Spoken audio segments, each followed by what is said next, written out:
One day, Cato the Younger was in the public baths in Rome, and one of his political opponents pushed him from behind and then punched him in the face. He was mad about some things that Cato had said in the forum. Eventually, the commotion was brought under control. The high emotion subsided, and the man who struck Cato pushed through the crowd to apologize. I'm gonna shake your hand. I wanna shake his hand. I wanna shake his hand. "I'm sorry I hit you," said the man. "I don't even remember it happening," Cato responded. Cato didn't hold a grudge.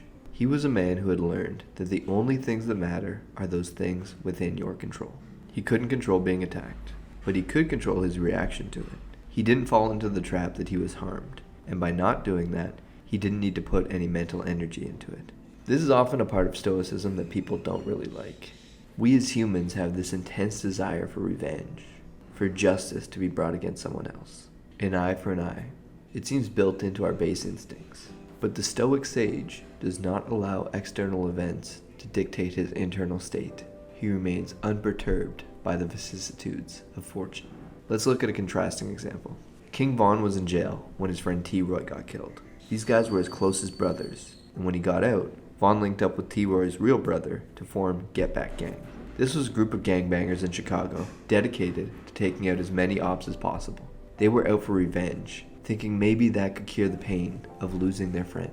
What they weren't thinking about, though, is that T-Roy was responsible for a lot of pain himself, having been credited with at least 7 murders. He wasn't some innocent person that got taken out by accident, and the pain that Vaughn felt from his loss is the pain that many other families felt on the other side, entirely due to this man's actions. The cycle continued, and although his death was technically unrelated, he was still in that life. King Von died via gun violence in 2020. This video of his son playing with a toy that has his voice in it is heartbreaking. It could have been avoided had Von controlled his emotions and not sought revenge. If Von and Get Back Gang, the BDs and the GDs could squash the beef, could leave it where it is without needing their revenge, we wouldn't have all these kids growing up without fathers. We wouldn't have all this pain. By sitting here ruminating on the harm that others have caused us, we cause harm to others. As Marcus Aurelius said to himself, choose not to be harmed, and you won't feel harmed. Don't feel harmed, and you haven't been. By not feeling harmed, you can focus your attention on what's important to you, be that your virtues, your goals, or whatever it is that you need to do. In the end, our perspective on a situation changes how we feel about it. It's hard to work with someone when they've wronged us. It's hard to swallow our pride. But this is all ego related. No one has wronged you, even if they have. If you feel harmed, the person who harmed you does more damage by taking your time and happiness towards life away from you.